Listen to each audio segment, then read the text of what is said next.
ഇന്ന് ഞാൻ പറയാമെന്ന് പറഞ്ഞിട്ടുള്ളത് കൊറോണോമിക്സ് എന്ന് വിളിക്കപ്പെടുന്ന ഒരു പുതിയ വിഷയത്തെക്കുറിച്ചാണ്.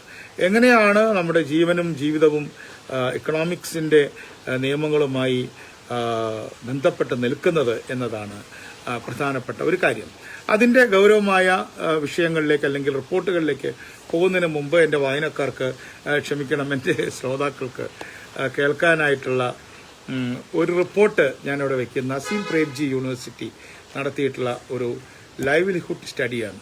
അത് അല്പം പഴക്കമുള്ളതാണ്, ഏപ്രിൽ മാസം നടത്തിയതാണ് എന്നതുകൊണ്ട് നമുക്ക് ഇന്നത്തെ അവസ്ഥയാണെന്ന് പറയാൻ പറ്റില്ല. പക്ഷേ എത്രയോ കാലം സമയമെടുത്ത് 5000-ലധികം റെസ്പോണ്ടൻസിനെ കണ്ട് ഇന്റർവ്യൂ ചെയ്ത് 12 സ്റ്റേറ്റുകൾ, നമ്മുടെ സ്റ്റേറ്റുകൾ ഉൾപ്പെടുന്നില്ല, 12 സ്റ്റേറ്റുകളെ കുറിച്ച് നടത്തിയിട്ടുള്ള അസീം പ്രേംജി യൂണിവേഴ്സിറ്റിയുടെ സ്റ്റഡി ഞാൻ നിങ്ങളുടെ മുമ്പിൽ കീ ഫൈൻഡിങ്സ് മാത്രം അവതരിപ്പിക്കുകയാണ്.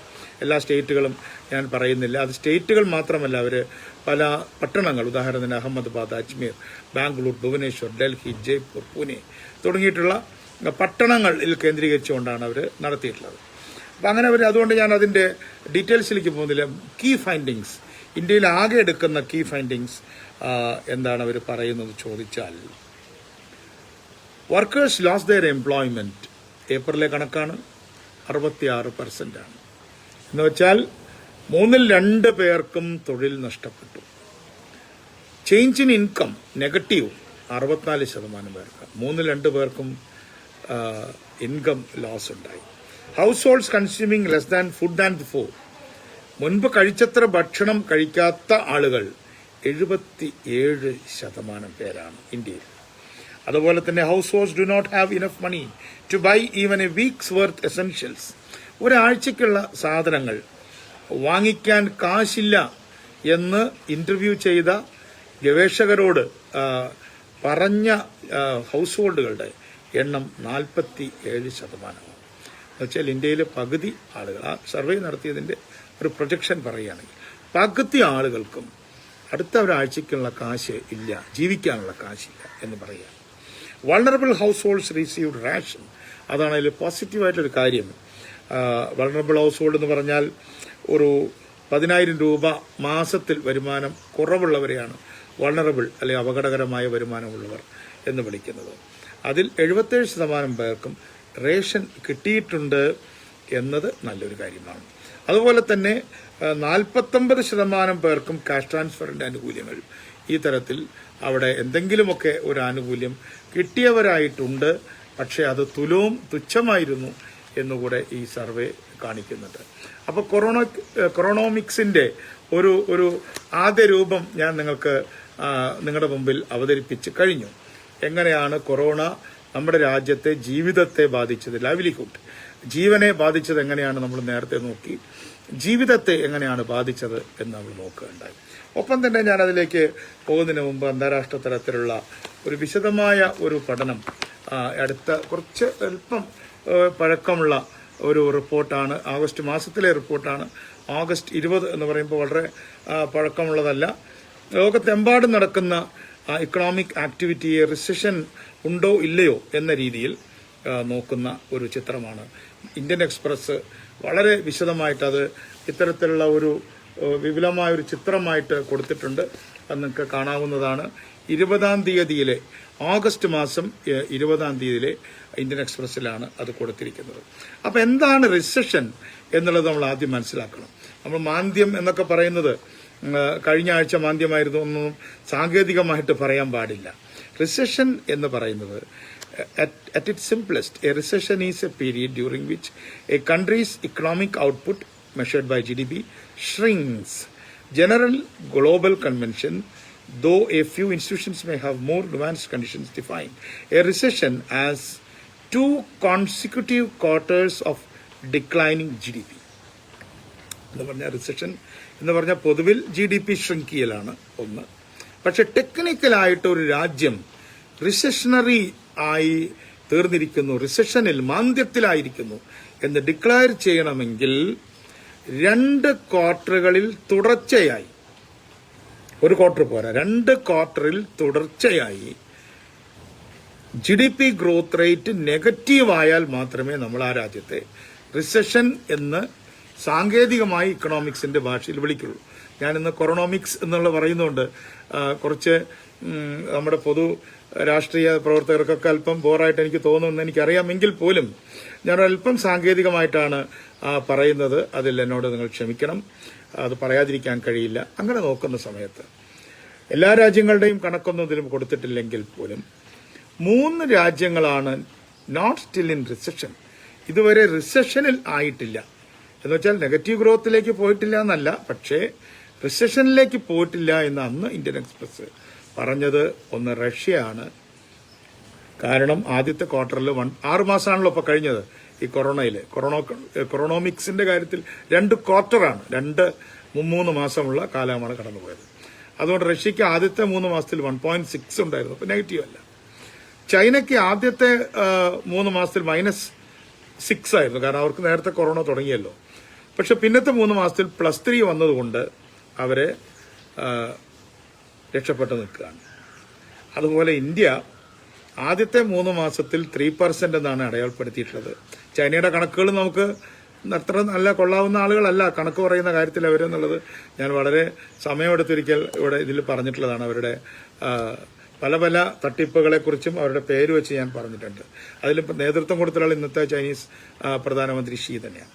അപ്പം അതുകൊണ്ട് ഇന്ത്യയുടെ കണക്കിലേക്ക് വരുമ്പോൾ ഭാഗ്യവശാൽ ആദ്യത്തെ 3 മാസം നമുക്ക് നെഗറ്റീവ് ഗ്രോത്തിലേക്ക് പോയില്ല എന്നുള്ളതാണ്.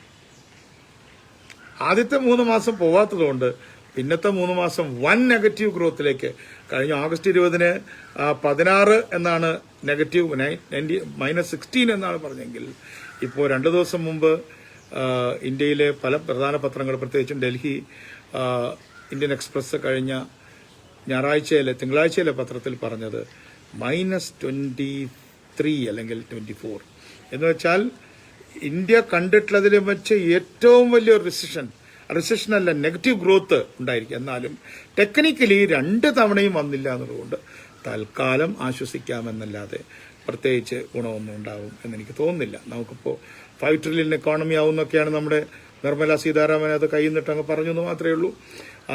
5 ട്രില്യൺ നമുക്ക് 3 ട്രില്യൺ ഉണ്ടായിരുന്നു, അത് 5 ട്രില്യണായിട്ട് 2025 കൂട്ടും എന്നൊക്കെയാണ് അവർ പറഞ്ഞത്. പക്ഷേ എന്താണ് അനുഭവം?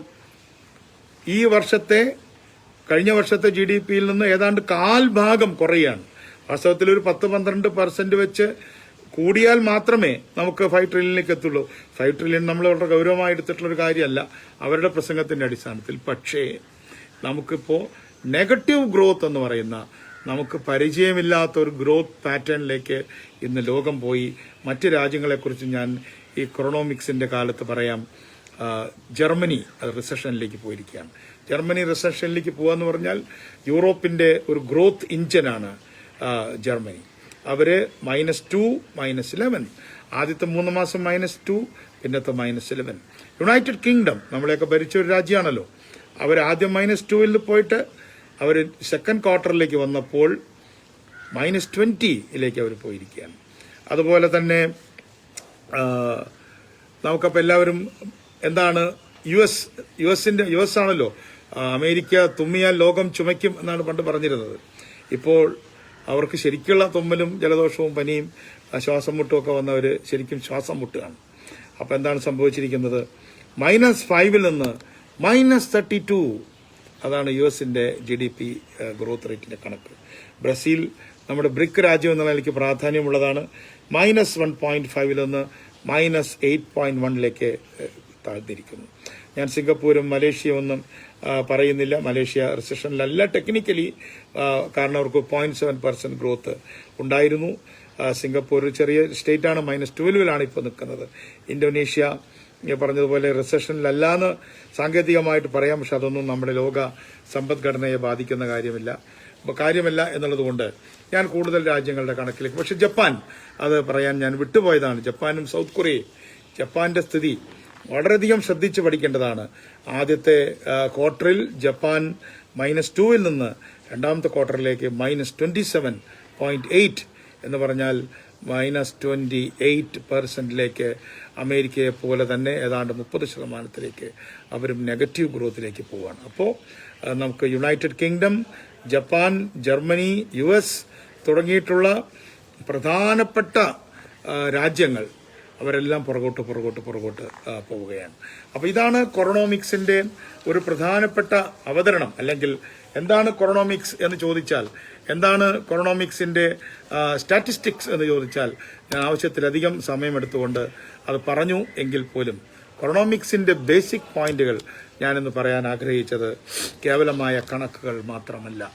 ഞാനിന്ന് ചില രേഖകൾ നിങ്ങളുടെ മുമ്പിൽ വായനയുടെ ഭാഗമായിട്ട്, എൻ്റെ ഓഫീസിൻ്റെ സഹായത്തിൻ്റെ ഭാഗമായിട്ട് എൻ്റെ അസിസ്റ്റൻസിൻ്റെ മുമ്പിൽ കൊണ്ടുവന്നിട്ടുള്ള പ്രധാനപ്പെട്ട ചില രേഖകൾ എന്ന് പറയുന്നത് എക്കണോമിക് ട്രെൻഡുകൾ എന്നുള്ളതിൻ്റെ പേരിൽ യൂറോപ്പിലെ ഗവൺമെൻറ്റുകൾക്ക് വേണ്ടി ജോലി ചെയ്യുന്ന യൂറോപ്പിലെ സെൻട്രൽ ബാങ്ക് ഓഫ് യൂറോപ്പിന് വേണ്ടിയിട്ടുള്ള യൂറോപ്യൻ സെൻട്രൽ ബാങ്കിന് വേണ്ടിയിട്ടുള്ള പഠനങ്ങൾ നടത്തുന്ന ചില ടീമുകൾ അവർ നടത്തിയിട്ടുള്ള ചില ക്രൈസിസ് പഠനങ്ങളാണ് ഞാൻ നിങ്ങളുടെ മുമ്പിൽ അവതരിപ്പിക്കാൻ ആഗ്രഹിക്കുന്നത്. അവരുടെ പേര് പ്രൊഫസർ എലിസബത്ത് ക്രേക്കെ എന്നാണ് എഴുതിയിട്ടുള്ളത്. അവരെങ്ങനെയാണ് സ്പെല്ലിംഗ്? എലിസബത്ത് എന്ന് നമുക്ക് പരിചയമുള്ള പേരാണ്, KRECKE, ക്രേക്കെ, എലിസബത്ത് ക്രേക്കെ എഴുതിയിട്ടുള്ള ഒരുപാട് എഴുത്തുകൾ അല്ലെങ്കിൽ ഒരുപാട് പരാമർശങ്ങൾ, അതിനെക്കുറിച്ചാണ് ഞാനിന്ന് നിങ്ങളോട് പറയാനായിട്ട് ആഗ്രഹിക്കുന്നത്. അതിൽ പറയാവുന്ന പ്രധാനമായിട്ടുള്ള ഈ കൊറോണോമിക്സിൻ്റെ പ്രധാനപ്പെട്ടൊരു കാര്യം, ഞാനിവിടെ വിശദാംശങ്ങളൊക്കെ നിങ്ങളോട് പറഞ്ഞു കഴിഞ്ഞ നിലയ്ക്ക് ഇനി അതിൻ്റെ ചില വിശകലനങ്ങളെക്കുറിച്ച്, വിശദാംശങ്ങളിൽ നിന്നും ചില വിശകലനങ്ങളിലേക്ക് പോകാൻ ഞാൻ ആഗ്രഹിക്കുകയാണ്. എന്താണ് ആ വിശകലനങ്ങൾ എന്ന് നമുക്ക് നോക്കാം. ആ വിശകലനങ്ങൾ എന്ന് പറയുന്നത്, ഇവിടെ നല്ല മഴ പെയ്യാണ്, വിശകലനമൊക്കെ നമ്മൾ നടത്തുന്നതിന് ഇടയിൽ ഈ കൊറോണോമിക്സിൻ്റെ പ്രധാനമായിട്ടുള്ള ഒരു വിഷയമായിട്ട് അവർ അവതരിപ്പിക്കുന്നത് എന്താണെന്ന് ചോദിച്ചാൽ, നമ്മുടെ ഇക്കണോമിക്സിൽ നമുക്ക് ഇതിനകം സംഭവിച്ചിട്ടുള്ള, ഇക്കണോമിക്സിൻ്റെയും ഇക്കോണമിയുടെയും അതിനകത്ത് സംഭവിച്ചിട്ടുള്ള കാര്യങ്ങളെ ഒന്ന് പുനഃപരിശോധിക്കുകയാണ്. ഇങ്ങനെയുള്ള ഒരു ഇക്കോണമിയുമായിട്ട് നമുക്ക് ലോകത്തിന് ഇങ്ങനെ മുന്നോട്ട് പോകാൻ കഴിയുമോ? അതിനവർ ഉപയോഗിച്ചിരിക്കുന്ന വാക്ക്, ഈ കൊറോണോമിക്സിൻ്റെ കാലഘട്ടത്തിൽ നമ്മുടെ ഇക്കോണമിയെ റീഹ്യൂമനൈസ് ചെയ്യണം എന്നൊരു വാദമാണ് അവർ മുന്നോട്ട് വെച്ചിട്ടുള്ളത്. അവർ സോഷ്യലിസമെന്നോ അല്ലെങ്കിൽ അതുപോലെ തന്നെയുള്ള ഇസങ്ങളെക്കുറിച്ചൊന്നും അവർ പറയുന്നില്ല. അവർ പറയുന്നത് ഇക്കോണമിയെ റീഹ്യൂമനൈസ് ചെയ്യാനായിട്ട് ഒന്നും കൂടെ മനുഷ്യത്വമുള്ള ഒരു സമ്പദ്ഘടനയായിട്ട്, ബാക്കി നമ്മൾ മുതലാളിത്തം, സോഷ്യലിസം തുടങ്ങിയിട്ടുള്ള അത്തരം വാക്കുകളൊക്കെ മാറ്റിയാൽ തന്നെ ഒരല്പം കൂടി മനുഷ്യത്വമുള്ള ഒരു സംവിധാനമാക്കി മാറ്റാൻ എന്താണ് തടസ്സം എന്നാണ് അവർ ചോദിക്കുന്ന പ്രധാനപ്പെട്ട ഒരു ചോദ്യം. അതിനവർ പറയുന്നത്, ഒരു ഓൾട്ടർനേറ്റീവ് തിങ്കിങ് നമുക്ക് ആവശ്യമുണ്ട്. ഈ പുസ്തകത്തിലും അല്ലെങ്കിൽ ഈ ലേഖനത്തിൽ, പേപ്പറിൽ അവരെപ്പോഴും കൂടുതലായിട്ട് കോട്ട് ചെയ്തിട്ടുള്ളത് നമുക്കെല്ലാം പരിചയമായിട്ടുള്ള എസ്തർ ഡുഫ്ലോ, വേറെ ആരുമല്ല, നമ്മുടെ അഭിജിത്ത് ബാനർജിയുടെ ഭാര്യ. അതുപോലെ തന്നെ അഭിജിത്ത് ബാനർജി ഇന്ത്യക്കാരാണ്, അദ്ദേഹത്തിൻ്റെ ഭാര്യയാണ് എസ്തർ ഡുഫ്ലോ. രണ്ടുപേരും നൊബേൽ ജേതാക്കളാണ്. അപ്പോൾ ആ നൊബേൽ ജേതാക്കൾ ഈ സന്ദർഭത്തിൽ ഇടപെട്ടുകൊണ്ട് ചോദിക്കുന്നൊരു ചോദ്യം, എന്താണ് തടസ്സം? അത് പറയൂ. പോളിസി മേക്കേഴ്സ്, നിങ്ങൾ പറയൂ, നിങ്ങൾ എന്തിനാണ് ഇത്രയും അൺഈക്വലായിട്ടുള്ള, ഇനീക്വാലിറ്റി ഇത്രയും കൂടി നിൽക്കുന്ന, ദരിദ്രരും സമ്പന്നരും തമ്മിലുള്ള വ്യത്യാസം ഇത്രയും വലുതാക്കി നിർത്തിയിട്ട് എന്ത് പ്രയോജനമാണ് ഉള്ളത് എന്ന ചോദ്യമാണ്. അല്ലാതെ പ്രത്യയശാസ്ത്ര ചിന്തകൾ അതിനകത്ത് ഉണ്ടെങ്കിൽ പോലും ആ പ്രത്യയശാസ്ത്ര ചിന്തകൾക്കപ്പുറത്ത് കേവലമായ ഇക്കണോമിക്സിന്റെ ഭാഷയിൽ നിങ്ങൾക്ക് എന്ത് പ്രയോജനമാണ്? 10% ആളുകൾ പരമദരിദ്രരായിട്ട് കിടക്കുക, 20% ആളുകൾ പരമദരിദ്രരായിട്ട് കിടക്കുക, അവരിലേക്ക് സമ്പത്ത് എത്താതിരിക്കുക. അങ്ങനെ എത്താതിരുന്നത് കൊണ്ട് എന്ത് പ്രയോജനമാണ് മുതലാളിത്തത്തിന് പോലും ഉള്ളത് എന്ന വളരെ യുക്തിസഹമായ ഒരു ചോദ്യം അവർ ചോദിച്ചിരിക്കുകയാണ്. അതുകൊണ്ട് അവർ പറയുന്നത്, നിങ്ങൾ സമ്പത്തിന്റെ പുനർവിഭജനം, അതിനെക്കുറിച്ച് ആലോചിക്കണം. സമ്പത്തിന്റെ പുനർവിഭജനം. ഇപ്പോൾ നമ്മുടെ നാട്ടിൽ, ഇപ്പോൾ കേരളത്തിലെ ഭൂപരിഷ്കരണത്തെക്കുറിച്ച് ഞാൻ എത്രയോ ഈ വേദിയിൽ പറഞ്ഞിട്ടുണ്ട്. കേരളത്തിലെ ഭൂപരിഷ്കരണം ഒരു മുതലാളിത്ത സംവിധാനത്തിനകത്ത് നടന്ന ലോകത്തിലെ തന്നെ ഏറ്റവും മനോഹരമായ സമ്പത്തിന്റെ പുനർവിഭജനമാണ്. അങ്ങനെയാണ് അതിനെ നിർവചിക്കേണ്ടത്. ഇപ്പോഴൊന്നും നടന്നിട്ടില്ല. 57 EMSനോട് ചോദിക്കുന്നുണ്ട്, എന്താണ് നിങ്ങൾ ചെയ്യാൻ പോകുന്നത്? അദ്ദേഹം പറഞ്ഞു, കോൺഗ്രസ് കറാച്ചി പ്രമേയം മുതൽ പറഞ്ഞ കാര്യം, ഞാൻ പണ്ട് കോൺഗ്രസ് ആയിരുന്നു, ഇപ്പം അവർ പറഞ്ഞത് ചെയ്തില്ല, അതുകൊണ്ട് ഞാൻ ചെയ്യാണ് എന്നുള്ള അദ്ദേഹത്തിൻ്റെ സ്വതസിദ്ധമായ വളരെ സരസമായ ഒരു അഭിപ്രായം പറയുന്നുണ്ട്. അപ്പോൾ അത്തരത്തിലുള്ള ഒരു പുനർവിഭജനം, സ്വത്തിന്റെ അല്ലെങ്കിൽ ഭൂസ്വത്തിന്റെ പുനർവിഭജനം സാധ്യമാണ് എങ്കിൽ എന്തുകൊണ്ട് നമ്മുടെ ഇനിക്വാലിറ്റി പരിഹരിക്കുന്നതിന് വേണ്ടി ക്യാഷ് ട്രാൻസ്ഫർ പോലെയുള്ള കാര്യങ്ങൾ ഇപ്പോൾ ഈ കൊറോണ വന്നതുകൊണ്ട് അയ്യോ പാവം എന്ന് പറഞ്ഞു കൊടുക്കാനല്ല, സമൂഹത്തിൽ ഒരിക്കലും ഒരു മിനിമം ഇൻകം ഇല്ലാത്ത ആളുകൾ ഉണ്ടാവരുത്, ഭൂമിയില്ലാത്തവരുണ്ടാവരുത് എന്ന് പറഞ്ഞതുപോലെ തന്നെ ഇപ്പം നമ്മുടെ ഭാഷയിൽ പറഞ്ഞാൽ ഒരു 20,000 രൂപയെങ്കിലും ഒരു മാസം വരുമാനമില്ലാത്തവരുണ്ടാകരുത് എന്ന് ഭരണകൂടങ്ങൾ, മുതലാളിത്ത ഭരണകൂടം ആയിക്കോട്ടെ, ഉറപ്പുവരുത്തുന്ന ഒരു സംവിധാനം, അതിനെയാണ് ഹ്യൂമനൈസിങ് ദ ഇക്കോണമി, മനുഷ്യത്വവൽക്കരിക്കുക, സമ്പദ്ഘടനയെ മനുഷ്യത്വവൽക്കരിക്കുക എന്ന ഒരു മുദ്രാവാക്യവുമായിട്ട് പറയുന്നത്. അപ്പോൾ അതിനെ സംബന്ധിച്ച് നമുക്ക് മലയാളിയായിട്ടുള്ള ഗീതാ ഗോപിനാഥും സംസാരിക്കുന്നുണ്ട്. അവരും പറയുന്നുണ്ട്, അടുത്ത കാലത്തൊന്നും നിങ്ങൾ വിചാരിക്കുന്നത് പോലെ ഭയങ്കരമായ GDP ഗ്രോത്ത് ഒന്നും സാധാരണ നിലയിൽ കൂടെ ഉണ്ടാവുകയില്ല, അതിന് മറ്റെന്തെങ്കിലും ഇടപെടലുകൾ ആവശ്യമാണെന്നുള്ള അർത്ഥത്തിൽ അവർ ഈ തരത്തിലുള്ള ഒരു അഡ്വക്കേറ്റ് അല്ല എങ്കിൽ പോലും ഗീതാ ഗോപിനാഥും അതിനെക്കുറിച്ച് സംസാരിക്കുന്ന ഈ കൊറോണോമിക്സിന്റെ ഈ പേപ്പറിനിടയിൽ അവരുടെയും കോട്ടുകൾ നമുക്ക് വായിക്കാവുന്നതാണ്. അതുപോലെ തന്നെ അവർ പറയുന്നുണ്ട്, അവർ മാത്രമല്ല എക്സ്പേർട്ടുകൾ പറയുകയാണ്, ഡുഫ്ലോ മാത്രമല്ല, അവർ പറയുന്നത് ഒരു വലിയ ഒരു ഐസേജ് പോലെ, ഒരു ഇക്കണോമിക് ഐസേജ്, പെട്ടെന്നൊന്നും മുന്നോട്ട് വരാൻ പറ്റാത്ത ഒരു വളർച്ചാ പ്രശ്നമാണ് നമ്മൾ നേരിടുന്നത് എന്നവർ പറയുന്നുണ്ട്. പക്ഷേ എനിക്കിതിൽ ഇഷ്ടപ്പെട്ട ഒരു കാര്യം എന്ന് പറയുന്നത്, നമ്മളിപ്പോൾ GDPയുടെ ഗ്രോത്ത് റേറ്റിനെ കുറിച്ച് വളരെ സാങ്കേതികമായിട്ട് പറഞ്ഞു. ഇന്ന് എൻ്റെ സംഭാഷണത്തിൽ സാങ്കേതികത്വം കൂടിയത് എനിക്ക് നല്ലപോലെ മനസ്സിലാക്കാൻ കഴിയുന്നുണ്ട്. എങ്കിൽ പോലും സാങ്കേതികത്വം കൂടിയെങ്കിൽ പോലും GDP ഗ്രോത്ത് റേറ്റിനെ കുറിച്ച് പറഞ്ഞതിനെക്കുറിച്ച് ഞാനൊരു അഭിപ്രായം പറയാം. ഇപ്പം നമുക്ക് ഈ കൊറോണോമിക്സിന്റെ കാലഘട്ടത്തിൽ ഇപ്പം GDP ഗ്രോത്ത് റേറ്റ് കുറഞ്ഞത് മഹാ അത്ഭുതമൊന്നുമല്ലോ, കുറച്ച് കുറഞ്ഞു പോയി എന്നുള്ളത് മഹാ അത്ഭുതമായിട്ടൊന്നും ഞാൻ കാണുന്നില്ല. അപ്പം അതിനെക്കുറിച്ച് ഞാനൊരു സാധാരണക്കാരൻ എന്നുള്ള നിലയ്ക്ക് ഞാൻ ഡൽഹിയിലെ എൻ്റെ സ്നേഹിതൻ ഇക്കണോമിക് ടൈംസിലെ ഞങ്ങളുടെ നാട്ടുകാരനും കൂടെയായിട്ടുള്ള TK അരുൺ, ഞങ്ങളുടെ പഴയ MLA TK കൃഷ്ണന്റെ മകനാണ്, എൻ്റെ ആത്മമിത്രമാണ്. അതൊക്കെ ചോദിച്ചപ്പോൾ അവരോട് ഞാൻ സംസാരിക്കുമ്പോൾ പറഞ്ഞൊരു കാര്യം, നമ്മളിപ്പോൾ കാർ ഷെഡിൽ കിടക്കുന്ന ഒരു കാറ് അതിന്റെ സ്പീഡോമീറ്ററിലേക്ക് ആരും നോക്കാറില്ല. അതിന്റെ എഞ്ചിനൊക്കെ ശരിയാണോ, അതിന്റെ ഗിയർ ബോക്സിന് വല്ല കേടുണ്ടോ എന്നൊക്കെ നോക്കുക അല്ലാതെ നിർത്തിയിട്ടിരിക്കുന്ന ഒരു കാറിന്റെ സ്പീഡ് നോക്കേണ്ട കാര്യമില്ല. അതുപോലെ ഇക്കോണമി എന്ന് പറയുന്ന കാറ് നിർത്തിയിട്ടിരിക്കുകയാണ്. അതല്ലെങ്കിൽ നമ്മുടെ നാടൻ ഭാഷയിൽ പറഞ്ഞാൽ, നമ്മുടെ ടേപ്പ് റെക്കോർഡിന്റെ ഭാഷയിൽ പറഞ്ഞാൽ പോസ് ബട്ടൺ അമർത്തിയിരിക്കുകയാണ്. അതുകൊണ്ട് പോസ് ബട്ടൺ അമർത്തിയിരിക്കുന്ന ഒരു സാഹചര്യത്തിൽ, അല്ലെങ്കിൽ ഇന്നിപ്പോ പാർക്ക് ചെയ്യുന്ന ഒരു കാറിൽ, വളരെ ലളിതമായിട്ട് പറഞ്ഞാൽ പാർക്ക് ചെയ്തിട്ടിരിക്കുന്ന ഒരു കാറിനെ നമ്മൾ അതിന്റെ സ്പീഡോമീറ്ററിൽ നോക്കിയിട്ട് ഇത് ഓടുന്നില്ല എന്ന് പറയേണ്ട കാര്യം, അത് ഓടിക്കണ്ടേ, ഓടിക്കുമ്പോൾ അത് ഓടിക്കോളും എന്ന് പറയുന്നവരുണ്ട്. മറ്റൊരു കൂട്ടർ പറയുന്നത്, ഇത് കൂടുതൽ ഞാൻ ആർഗ്യൂ ചെയ്യുന്നതാണ്, ഈ ഇക്കണോമിക്സിന്റെ ആർഗ്യുമെന്റിൽ അവർ പറയുന്നത് ഇതൊരു ഹൈബർനേഷനാണ്. അതിന് വലിയ അർത്ഥമുണ്ട്. പല ജന്തുക്കളും മഞ്ഞുകാലത്ത് മഞ്ഞു രാജ്യങ്ങളിൽ ഹൈബർനേറ്റ് ചെയ്യും, ഒരു കുറേ നാളൊന്നും ഭക്ഷണം കഴിക്കാതിരിക്കും. ചില പാമ്പുകൾ ദീർഘകാലം ഹൈബർനേറ്റ് ചെയ്യും, ചില പക്ഷികൾ ഹൈബർനേറ്റ് ചെയ്യും എന്ന് കേട്ടിട്ടുണ്ട്. നമുക്ക് വളരെ പരിചയമുള്ള കാര്യമല്ല. അപ്പം നമ്മുടെ നാട്ടിൽ തന്നെ ഈ അണലിപ്പാമ്പ് എന്നുള്ളത് ദീർഘസമയം വെറുതെ ഇങ്ങനെ കിടക്കും എന്ന് കേട്ടിട്ടുണ്ട്. കുമാരനാച്ചാർ പറഞ്ഞിട്ടുണ്ട്, അണലിപ്പാമ്പ് കണക്കെ നിദ്രയായി എന്ന് പറഞ്ഞതുപോലെ നിദ്രയാണോ എന്ന് ചോദിച്ചാൽ നിദ്രയാണ്, പക്ഷെ എന്നാൽ അത് ശരിക്കുള്ള നിദ്രയല്ല, അത് ഹൈബർനേഷനാണ്. ഒരു ഭക്ഷണമൊന്നും എടുക്കാതെ കുറേ കാലം അവരുടെ സിസ്റ്റം തന്നെ ഓഫാക്കിയിടുകയാണ്. അപ്പോൾ ഇക്കോണമി ഇപ്പോൾ സ്ലോ ഡൗൺ ചെയ്തതാണോ, തകരാറായതാണോ, സ്പീഡ് കുറഞ്ഞതാണോ എന്നുള്ളതല്ല, നിർത്തിയിട്ടിരിക്കുന്നതാണോ എന്നുമല്ല, അത് ഹൈബർനേറ്റ് ചെയ്തിരിക്കുകയാണ്. അപ്പോൾ ഇതിന് ഹൈബർനേഷന് വേറൊരു ഗുണമുണ്ട്. ഹൈബർനേഷൻ കഴിഞ്ഞാൽ അതിന് വളരെ ശക്തമായിട്ട് മുന്നോട്ട് വരാനുള്ള കരുത്തും കൂടെ ഈ ഹൈബർനേഷനിൽ കിട്ടുമെന്നാണ് ജന്തുശാസ്ത്രത്തിൽ ചിലർ പറയുന്നത്. അതിനെ നമുക്ക് കേവലമായിട്ടുള്ള യുക്തി കൊണ്ട്, യാന്ത്രിക യുക്തി കൊണ്ട് മനസ്സിലാക്കാൻ കഴിയുന്നതല്ല. അപ്പൊ ഹൈബർനേറ്റ്, ഇപ്പൊ തപസ് ചെയ്യാന്നൊക്കെ പറയുന്ന പോലെയാണ്.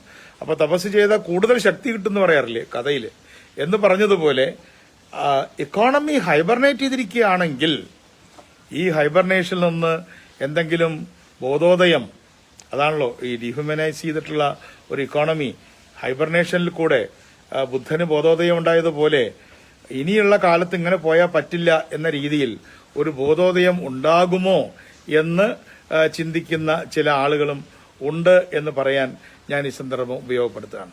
പക്ഷേ അതൊക്കെ കുറെ കൂടെ എന്താ പറയുക അബ്സ്ട്രാക്റ്റ് ആയിട്ടുള്ള കാര്യങ്ങളാണെങ്കിൽ ഒരു കാര്യം വളരെ വ്യക്തമാണ്.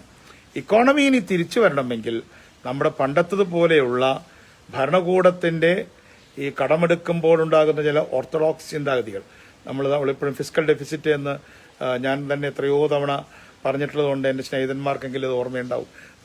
പഠിക്കുന്ന ആളുകൾക്ക് അതറിയാം, പത്രങ്ങൾ വായിക്കുന്നവർക്കും അറിയാം. ധനക്കമ്മി എന്ന് വെച്ചാൽ ഗവൺമെന്റ് എടുത്തിട്ടുള്ള കടം, ആ കടം നമ്മുടെ GDP-യുമായിട്ട് താരതമ്യം ചെയ്യുന്ന ഈ സന്ദർഭത്തിൽ GDP കുറയുക കൂടെ ചെയ്തിരിക്കുന്ന പശ്ചാത്തലത്തിൽ ഇപ്പൊ 100 രൂപയാണ് GDP എങ്കിൽ 3% കടമെടുത്താൽ 3 രൂപ കിട്ടും. 200 രൂപ ആണ് GDP എങ്കിൽ 3% കടമെടുത്താൽ 6 രൂപ കിട്ടും. പക്ഷെ ഇപ്പൊ നമുക്ക് 50 രൂപയായി കുറഞ്ഞു എന്ന് വെറുതെ വിചാരിക്കുക. അപ്പൊ 3% എടുത്താലും 1.5 രൂപയെ കിട്ടുള്ളൂ. അപ്പോ പെർസെന്റ് അല്ല, നമുക്ക് പെർസെന്റ് കൂട്ടിയെടുത്താലേ പഴയ തുക തന്നെ കിട്ടുള്ളൂ. അതുകൊണ്ട് അത്തരത്തിലുള്ള നിയന്ത്രണങ്ങൾ ഇപ്പൊ യൂറോപ്പിലൊക്കെ അതിനെ വിളിക്കുന്നത് സ്റ്റെബിലിറ്റി ഗ്രോത്ത് പാക്ട് എന്നാണ്. ആ സ്റ്റെബിലിറ്റി ഗ്രോത്ത് പാക്ട് അനുസരിച്ചാണ് കടമെടുക്കാൻ ഗവൺമെന്റുകളെ അധികാരപ്പെടുത്തുന്നത്. ഇന്ത്യയിൽ അത് 3%, GDP-യുടെ 3%. ഇപ്പൊ അത് 5% ഒരൽപ്പം കൂട്ടിയിട്ടുണ്ടെങ്കിൽ പോലും അതിലേക്ക് വളരെ ശ്രദ്ധ കൊടുക്കേണ്ട സമയമല്ല. ഈ വേദിയിൽ തന്നെ ഞാനൊരിക്കൽ പറഞ്ഞിട്ടുണ്ടായി.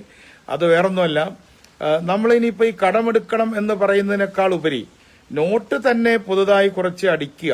അത് 1000 രൂപയുടെ നോട്ട് അടിക്കാനാണ് ഞാൻ നിർദ്ദേശിച്ചത്.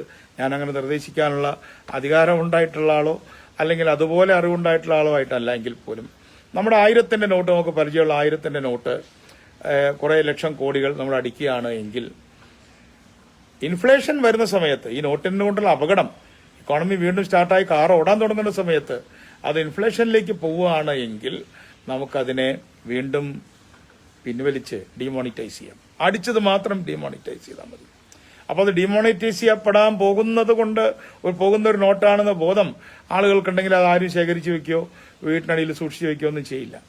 അതുപോലെ തന്നെ നമുക്ക്, ഞാൻ ഈ വേദിയിൽ പറഞ്ഞു, നമ്മുടെ ഗോൾഡ്, ഇന്ത്യയിലെ ഗോൾഡ് എങ്ങനെ നമുക്ക് മോണിറ്റൈസ് ചെയ്യാം, അതിനെക്കുറിച്ച് കൂടുതൽ ഞാൻ പഠനം നടത്തിക്കൊണ്ടിരിക്കുകയാണ്. എൻ്റെ ശ്രോതാക്കൾ ആരെങ്കിലും അതിനെക്കുറിച്ച് കൂടുതൽ അറിവുള്ളവരുണ്ടെങ്കിൽ അത് പറയുന്നത് നല്ലതായിരിക്കും. ഉദാഹരണത്തിന് നമ്മളിപ്പോൾ ഇന്നിപ്പോൾ 40,000 രൂപയില്ല, ഗോൾഡിന് ഇപ്പോൾ 37,000 രൂപയാണ് എങ്കിലും എളുപ്പത്തിന് നമുക്ക് 40,000 രൂപ എന്ന് വിചാരിക്കുക. അല്ലെങ്കിൽ 10 പവൻ കൊണ്ടുപോയാൽ 40,000 രൂപ കിട്ടുമെന്നിരിക്കും, 4 ലക്ഷം രൂപ കിട്ടും എന്നിരിക്കട്ടെ. അപ്പോൾ 10 പവൻ കൊടുത്താൽ ഒരു കാറ് കിട്ടുമെന്നിരിക്കട്ടെ. അത് നമ്മുടെ ഇക്കോണമിയിലേക്ക് വളരെ എളുപ്പത്തിൽ അത് പ്രവേശിപ്പിക്കാൻ കഴിയും. അതേസമയം ഇതേ 10 പവനുള്ള ഒരാള് ഒരു കാറ് മേടിക്കണമെങ്കിൽ ആ 10 പവൻ നമ്മൾ പണയം വെക്കണം. പണയം വെക്കുമ്പോൾ കിട്ടുന്ന പണത്തിന് പലിശ കൊടുക്കണം. അപ്പൊ അയാൾ ആദ്യം അയാളുടെ പണം ചെലവാക്കണം, അയാളുടെ സ്വന്തം പണത്തിന് തന്നെ പലിശയും കൊടുക്കണം. അയാളുടെ പണമാണല്ലോ, അയാളുടെ ഒരു സമ്പത്താണല്ലോ ഗോൾഡ്, അതിന് അയാൾ തന്നെ പലിശ കൊടുക്കണം. അതേസമയം വേറൊന്ന് ആലോചിക്കൂ, 10 പവൻ നമ്മൾ നമ്മുടെ ഒരു കാറ് വിൽക്കുന്ന കമ്പനിയിൽ, പോപ്പുലറിലോ ഇൻഡസിലോ കൊണ്ടു കൊടുത്താൽ മാരുതി കമ്പനി അത് വാങ്ങിക്കാൻ അനുവദിക്കുകയാണ്, അല്ലെങ്കിൽ മറ്റേതെങ്കിലും ഒരു കമ്പനി അങ്ങനെ ട്രാൻസാക്ഷന് വിരോധമില്ല എന്ന് പറഞ്ഞാൽ 10 പവൻ കയ്യിലുള്ള ഒരാൾക്ക് വേണമെങ്കിൽ ഒരു കാറ് വാങ്ങിക്കാൻ കഴിയും, ഒരു പണം കൊടുത്ത് വാങ്ങിക്കുന്ന പോലെ. അവർക്കത് അടുത്ത അവരുടെ കമ്പനിയുടെ ഹെഡ് ക്വാർട്ടേഴ്സിലേക്ക് കൊടുക്കാനും അല്ലെങ്കിൽ അത് മോണിറ്റൈസ് ചെയ്യാനും അത് പണയം വയ്ക്കാനും ഒക്കെയുള്ള സ്വാതന്ത്ര്യവും കിട്ടും. അപ്പൊ അതുകൊണ്ട് ഒന്ന്, ഗവൺമെന്റ് അവരുടെ കയ്യിലുള്ള പണം കൂടുതൽ ജനങ്ങളിലേക്ക് കൊടുക്കുക. 2, ഗവൺമെന്റ് വേണ്ടി വന്നാൽ പണം അച്ചടിക്കുക. ഗവൺമെന്റ് വേണ്ടി വന്നാൽ 3, കടമെടുക്കുക. 4, ജനങ്ങളുടെ കയ്യിലുള്ള സമ്പത്ത്, പ്രത്യേകിച്ച് ഇന്ത്യയെ സംബന്ധിച്ചുള്ള ഗോൾഡ്, ആ ഗോൾഡിനെ മോണിറ്റൈസ് ചെയ്യുക, അതിനെ പണയം വെപ്പിക്കേണ്ടി വരാതിരിക്കുക. അത് കൊടുത്താൽ തന്നെ, ഗോൾഡ് കോയിൻ കൊടുത്താൽ അല്ലെങ്കിൽ ഗോൾഡ് ഓർണമെന്റ് കൊടുത്താൽ കോയിനിലേക്കും, ആ കോയിൻ കൊടുത്താൽ അതൊരു കൗണ്ടർ വെച്ചാൽ മതി. എൻ്റെ ഒരു മാല കൊടുത്താൽ അത് കോയിനാക്കാനും, കോയിൻ കൊടുത്താൽ ഒരു ചരക്ക് കിട്ടാനും ഉള്ളൊരു സംവിധാനമുണ്ടെങ്കിൽ ഇന്ത്യയെപ്പോലുള്ള ഏഷ്യൻ സമ്പദ്ഘടനകളിൽ നമ്മുടെ ഡൊമസ്റ്റിക് വെൽത്തിനെ നമുക്ക് മാർക്കറ്റിലേക്ക് കൊണ്ടുപോകാനായിട്ട് സാധിക്കും എന്നൊരു നിർദ്ദേശവും കൂടെ ഈ എക്കണോമിക്സിനെ കുറിച്ചുള്ള ചർച്ചയിൽ പറയാൻ ഞാൻ ആഗ്രഹിക്കുകയാണ്. അപ്പം അത്തരത്തിലുള്ള നിരവധിയായിട്ടുള്ള പ്രവർത്തനം കൊണ്ട് നമുക്ക് കൊറോണോമിക്സിന്റെ ഈ കഷ്ടകാലത്തെ മറികടക്കണം. അതിൽ കർഷകരുടെ കടങ്ങളുടെ പ്രശ്നമുണ്ട്, വിദ്യാർത്ഥികളുടെ കടങ്ങളുടെ പ്രശ്നമുണ്ട്. ആ കടങ്ങളൊക്കെ തന്നെ കുറെ എഴുതിത്തള്ളാതെ കഴിയില്ല. അതേപോലെ തന്നെ അതിനു വേണ്ടിയിട്ടുള്ള പണം ഗവൺമെന്റ് കണ്ടെത്താതെ മാർഗമില്ല. ഇന്നിപ്പോൾ RBI, സുപ്രീം കോർട്ടാണല്ലോ പലപ്പോഴും നല്ല കാര്യങ്ങൾ ചെയ്യുന്ന ഇന്ത്യയിൽ. സുപ്രീം കോർട്ട് പറഞ്ഞിരിക്കുകയാണ്, നിങ്ങൾ ഈ മൊറട്ടോറിയം പ്രഖ്യാപിച്ചിട്ട് വൻകിട കമ്പനികളെ മാത്രം സഹായിച്ചാൽ മതിയോ? ഗവൺമെന്റ് ഉരുണ്ട് കളിക്കുകയാണ്, കേന്ദ്ര ഗവൺമെന്റ്. അവർ പറയാണ് ഞങ്ങൾ മൊറട്ടോറിയം പണി നീട്ടിത്തരാം, പക്ഷേ പലിശ കുറയ്ക്കില്ല. പലിശ കുറയ്ക്കാതെ മൊറട്ടോറിയം നീട്ടിയോണ്ട് എന്താ കാര്യം? പോട്ടെ, ഇനി മൊറട്ടോറിയം കാലഘട്ടത്തിലെ പലിശയെങ്കിലും കുറച്ച് കൊടുക്കണ്ടേ? പൈസ അടച്ചാൽ. മൊറട്ടോറിയം എന്ന കഷ്ടകാലത്ത് ഞാൻ പൈസ കൊണ്ട് അടക്കുകയാണ്. ഇപ്പൊ ഞാൻ എന്റെ കാറിന്റെ പൈസ വ്യക്തിപരമായിട്ട് പറഞ്ഞ് അടച്ചു തീർത്തു. പക്ഷെ എനിക്കൊരു പ്രത്യേക ആനുകൂല്യം കിട്ടിയില്ല. അപ്പൊ അത്തരം ഒരു പ്രത്യേക ആനുകൂല്യങ്ങളും കൊടുത്താൽ ആളുകൾക്ക് എന്തെങ്കിലും വരുമാനമുള്ളവർക്ക് അത് കൊടുക്കാൻ ആയിട്ട് സാധിക്കും. അപ്പൊ അതുകൊണ്ട് നമ്മളെ സംബന്ധിച്ചിടത്തോളം ഒന്ന് ഗവൺമെന്റ് മോണിറ്ററി പോളിസി കറക്റ്റ് ചെയ്യണം, കൂടുതൽ മണി രംഗത്തിറക്കണം. അതുപോലെ തന്നെ നമ്മുടെ ഫിസ്ക്കൽ ഡെഫിസിറ്റ് നോക്കാതെ ഗവൺമെന്റ് കടം വാങ്ങിക്കണം. 3, ഒരു എക്സിക്യൂട്ടീവായ രീതിയിൽ ആളുകളിലേക്ക് ആ പണം റേഷൻ കടകളിലൂടെ എത്തിക്കണമെന്ന് CMP പറഞ്ഞു. അത് വേണ്ടത്ര ഇപ്പോഴും കേരളത്തിൽ പോലും നടന്നിട്ടില്ല. അത് താഴത്തേക്ക് ആളുകളുടെ കൈകളിലേക്ക് ഒരു 5,000-10,000 രൂപ മാസത്തിൽ എത്തുന്ന ഒരു സംവിധാനം വേണം. 4, ജനങ്ങളിൽ ഇടത്തരക്കാർക്കും അതിന്റെ മുകളിലേക്കുള്ള ആളുകളുടെ കയ്യിലുള്ള സമ്പത്തിനെ എങ്ങനെ മോണിറ്റൈസ് ചെയ്യാൻ കഴിയും എന്ന് ആലോചിക്കണം. ഇത്തരത്തിലുള്ള മാർഗങ്ങളിലൂടെ അല്ലാതെ നമുക്ക് ഈ കൊറോണോമിക്സിന്റെ ഈ കാലഘട്ടത്തിൽ നമുക്ക് മറികടക്കാനും പുറത്തു കടക്കാനും കഴിയില്ല. ഒപ്പം തന്നെ ഞാൻ ആദ്യം ഇവിടെ പറഞ്ഞതുപോലെ കൊയർഷനിസ്റ്റ് ആറ്റിറ്റ്യൂഡ്, എന്തിനേയും അടിച്ചൊതുക്കുക. ഇപ്പൊ തന്നെ ഞാൻ ജനിച്ചു വളർന്ന കുന്നംകുളത്ത് അവിടെ ക്രൂരമായിട്ടുള്ള ലാത്തി ചാർജാണ് ചെയ്തത്. മാസ്ക് വെച്ചില്ല എന്ന് പറഞ്ഞു. മാസ്ക് വെക്കണം എന്ന് പറയാനും അല്ലെങ്കിൽ ഫൈൻ ചെയ്യാനൊക്കെ അധികാരമുണ്ട്. പക്ഷേ ഉടനെ ഒരു സംഘം പോലീസ് വരിക, അവരെയൊക്കെ അടിച്ച ആളുകൾ ആശുപത്രിയിലാവുക. ഇനി അതിലാർക്കെങ്കിലും കൊറോണ വന്നോന്ന് എനിക്ക് അറിഞ്ഞുകൂടാ. അപ്പൊ കൊറോണ എന്ന് പറയുന്ന രോഗത്തെ തടയുന്നതിന് വേണ്ടി പോലീസ് അടിച്ച ആളുകളുടെ എല്ലൊടിക്കുക എന്നത് അംഗീകരിക്കാനായിട്ട് സാധിക്കില്ല. അപ്പൊ അതുകൊണ്ട് കൊയർഷൻ എന്നുള്ളത്, ബലപ്രയോഗം എന്നുള്ളത് ഒരു ബലപ്രയോഗ സിദ്ധാന്തമായിട്ട് ഭരണകൂടങ്ങൾ ഈ കൊറോണ കാലഘട്ടത്തിൽ ഉപയോഗിക്കുമോ എന്ന ചിന്തയും ഇന്ന് ശക്തമായിട്ട് തന്നെ വന്നിട്ടുണ്ട് എന്ന് പറയാതിരിക്കാൻ സാധ്യമല്ല. ഞാൻ ഇന്ന് ആവശ്യത്തിലധികം സമയം അതുകൊണ്ട് അതിനെക്കുറിച്ച് പറഞ്ഞു. അതിനെക്കുറിച്ച് ഒരു വാക്കും കൂടെ പറയാം. കൊറോണ കെയ്നീഷ്യനിസം എന്ന് പറഞ്ഞൊരു ചർച്ചയും കൂടെ വന്നിട്ടുണ്ട്. കൊറോണ കാലത്ത് നമ്മുടെ പണ്ട് ഡിപ്രഷൻ ഉണ്ടായ കാലത്ത് പോലെ തന്നെ ആ കാലത്തും ഒരു കൊറോണ, അന്നത്തെ കൊറോണ ഉണ്ടായിരുന്നു, സ്പാനിഷ് ഫ്ലൂ. പക്ഷെ അതുകൊണ്ടാണ് അത് സംഭവിച്ചതെന്ന് അന്ന് വിലയിരുത്തപ്പെട്ടിട്ടില്ലെങ്കിൽ ഇപ്പം ഞാൻ വിചാരിക്കുന്നു അന്നത്തെ സ്പാനിഷ് ഫ്ലൂ ഇതുപോലെ തന്നെ ഡിപ്രഷനെ ശക്തമാക്കിയിട്ടുണ്ടാകാം. 1-ാം ലോകമഹായുദ്ധത്തിനും 2-ാം ലോകമഹായുദ്ധത്തിനും ഇടയിലുണ്ടായിട്ടുള്ള ഡിപ്രഷന്റെ പല കാരണങ്ങളിലൊന്ന് ഈ സ്പാനിഷ് ഫ്ലൂ കൂടെ ആയിരുന്നിരിക്കണം. അതിനെക്കുറിച്ച് വേണ്ടത്ര പറയാൻ എനിക്ക് വിവരങ്ങളില്ല. അതുകൊണ്ട് ഇന്നിപ്പോ ഒരു പുതിയ ന്യൂ കെയ്നീഷ്യനിസം, അത് ഞാൻ നേരത്തെ പറഞ്ഞ കാര്യം തന്നെയാണ്. എങ്ങനെ നമുക്ക് പൈസ ജനങ്ങളിലേക്ക് എത്തിക്കാം, ആളുകളെ എങ്ങനെ മുന്നോട്ട് കൊണ്ടുപോകാം എന്നുള്ളതാണ്. അപ്പൊ അതുകൊണ്ട് ഇന്നത്തെ ഇക്കോണമിയെ കുറിച്ച് പറയുന്നത് ഞാൻ എപ്പോഴും പറയാറുള്ള എക്സാമ്പിളാണ്. അത് എല്ലാവരും ഉപയോഗിക്കുന്ന ഒരു എക്സാമ്പിൾ തന്നെയാണ്. നമ്മുടെ ട്രപ്പീസ് ആടുന്നത് നിങ്ങൾ കണ്ടതാണ് സർക്കസിൽ. സേഫ്റ്റി നെറ്റ് ഇല്ലാതെ ട്രപ്പീസ് ആടുന്നവരാണ് ഭൂരിപക്ഷം ആളുകൾ. കുറച്ച് ആളുകൾക്ക് മാത്രമേ അവർ വീണാൽ സേഫ്റ്റി നെറ്റ് ഉള്ളൂ. അതുപോലെ തന്നെ വലിയ വലിയ കപ്പലുകളായിട്ടാണ് നമ്മുടെ എക്കോണമിയെ വേണമെങ്കിൽ നമുക്ക് ഉദാഹരിക്കുന്നത്. യാത്രാ കപ്പൽ ടൈറ്റാനിക്, ഏതാണ്ട് 100 കൊല്ലമായല്ലോ ആ ടൈറ്റാനിക് തകർന്നിട്ട്. ആ ടൈറ്റാനിക് അതിനകത്ത് ലൈഫ് ബോട്ട് ഇല്ലായിരുന്നെങ്കിലോ എല്ലാവരും മരിക്കും. അപ്പോൾ വലിയ കപ്പലാണ്, അതിനകത്ത് റോഡ് സൗകര്യങ്ങളുണ്ട്, പഞ്ചനക്ഷത്ര സൗകര്യങ്ങളുണ്ട്. നമ്മുടെ നഗരത്തെ ഒരു കപ്പലായിട്ട് നമുക്ക് സങ്കല്പിക്കാം. ഇപ്പൊ തിരുവനന്തപുരം വലിയൊരു കപ്പലാണെന്ന് വിചാരിക്കും, കൊച്ചി വേറൊരു കപ്പലാണ്. അതിൽ 10 ലക്ഷം ആൾക്കാർ താമസിക്കുന്നുണ്ട് ആ കപ്പലിൽ.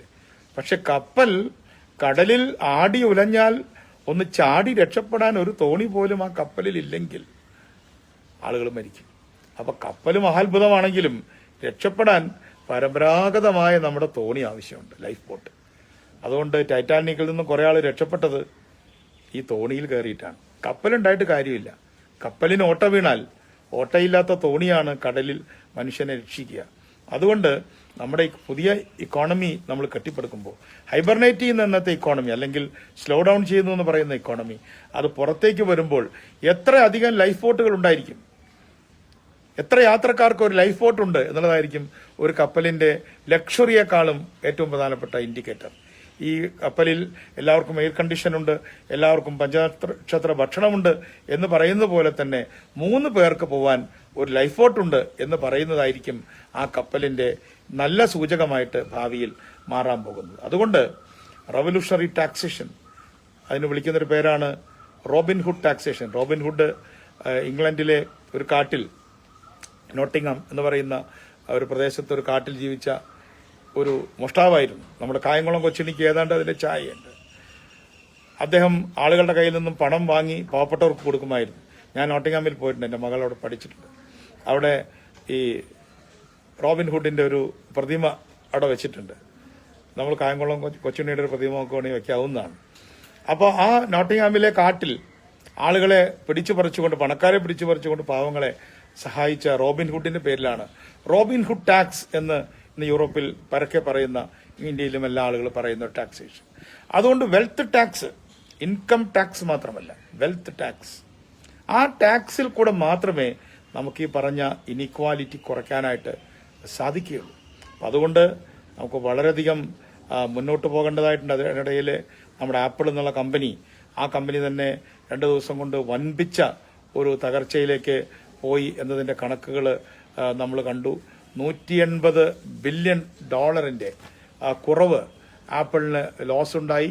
1 ബില്യൺ എന്ന് പറഞ്ഞാൽ 100 കോടിയാണ് എന്ന് പറഞ്ഞാൽ 1800 കോടി, 18,000 കോടി, അതായത് 180, 1800, 18,000 കോടി ഡോളറിന്റെ കുറവ് അവരുടെ സമ്പത്തിൽ, എന്ന് വെച്ചാൽ അവരുടെ കയ്യിൽ നിന്ന് പോയിന്നല്ല, അവരുടെ ഷെയർ വാല്യൂവിൽ കുറവുണ്ടായി എന്ന കണക്കുകളും ഇതിനകം പുറത്തു വന്നിട്ടുണ്ട്.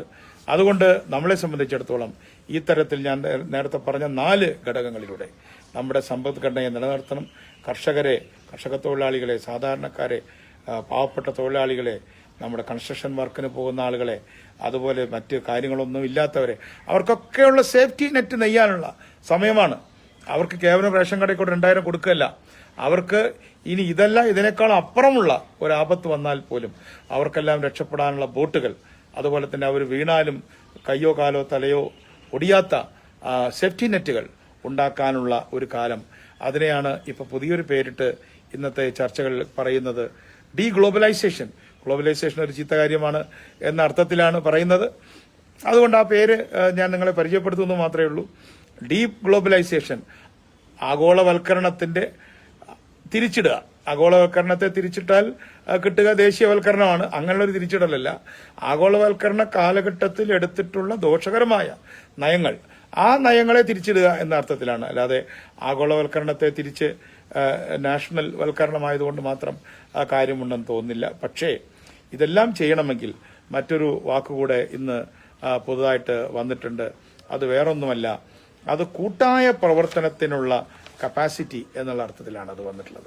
എങ്ങനെയാണ് കൂട്ടായ പ്രവർത്തനത്തിനുള്ള കപ്പാസിറ്റി ഉണ്ടാക്കുക? ഇന്ന് ലോകം ചോദിക്കുന്നത് നിങ്ങൾക്ക് എങ്ങനെ കൂട്ടായ പ്രവർത്തനം നടത്താൻ പറ്റും, ഒരു കോപ്പറേറ്റീവ് ആക്ഷൻ എങ്ങനെ നടത്താൻ പറ്റും. സഹകരണ സംഘം എന്നുള്ള അർത്ഥത്തില്ല. സഹകരണ സംഘം അതിന്റെ ഒരു പ്രാക് രൂപമാണ്. നിങ്ങളുടെ പ്രശ്നം നിങ്ങൾ ഒറ്റയ്ക്ക് പരിഹരിക്കുന്നതിന് പകരം എങ്ങനെ മറ്റുള്ള നിങ്ങളുടെ സഹപ്രവർത്തകരും നിങ്ങളുടെ സ്നേഹിതന്മാരുടെ കൂടെ പരിഹരിക്കാൻ പറ്റും. ഗാന്ധിജി എല്ലാം ഒരുപാട് ഡിസ്കസ് ചെയ്തിട്ടുള്ളതാണ്. അതുപോലെ തന്നെ എങ്ങനെ രാജ്യങ്ങൾക്ക് ഇത്തരത്തിലുള്ള കോഓപ്പറേഷനിലൂടെ പരിഹരിക്കാൻ പറ്റും. ഉദാഹരണത്തിന് നമ്മുടെ WHO ഈ കാലഘട്ടത്തിൽ പ്രവർത്തിച്ചത് ഒരു കൂട്ടായ പ്രവർത്തനമാണ്. പക്ഷെ അമേരിക്ക അതൊന്ന് വിട്ടു നിൽക്കുകയാണ് ചെയ്യുന്നത്. അപ്പോൾ കൂടുതൽ കൂട്ടായ പ്രവർത്തനങ്ങളുടെ പ്രസക്തി വർദ്ധിച്ചിരിക്കുന്നു. വാസ്തവത്തിൽ അത്തരത്തിലുള്ള ചില ബോഡികൾ ഇല്ലായിരുന്നെങ്കിൽ, അമേരിക്ക ഹൂവിനോട് WHO പിണങ്ങിയെങ്കിൽ പോലും അത്തരമൊരു ബോഡി ഇല്ലായിരുന്നെങ്കിൽ ലോകത്തിന്റെ സ്ഥിതി എന്താണ്? അപ്പൊ അതുകൊണ്ട് കൂട്ടായ പ്രവർത്തനം, കോപ്പറേറ്റീവ് ആക്ഷൻ, അത് വ്യക്തികൾ തമ്മിൽ, രാഷ്ട്രങ്ങൾ തമ്മിൽ, സമൂഹങ്ങൾ തമ്മിൽ, നഗരങ്ങളും ഗ്രാമങ്ങളും തമ്മിൽ, അത് തീരെ പോയില്ല. നമ്മുടെ നഗരങ്ങളായിട്ടും പഞ്ചായത്തുകളായിട്ടും നഗരങ്ങളായിട്ട് പോവാണ്. പോരാ, അവരും കോപ്പറേറ്റ് ചെയ്യണം. എങ്ങനെ നഗരങ്ങളും നാട്ടിൻപുറങ്ങളും തമ്മിൽ കോപ്പറേറ്റ് ചെയ്യാം, കേരളത്തിന് ചിന്തിക്കാവുന്ന കാര്യമാണ്. പഞ്ചായത്ത് മുനിസിപ്പൽ തെരഞ്ഞെടുപ്പ് വരികയാണ്. ആ അർത്ഥത്തിലുള്ള നിരവധി കാര്യങ്ങൾ നമുക്ക് ചർച്ച ചെയ്യാനും പഠിക്കാനുമുണ്ട്.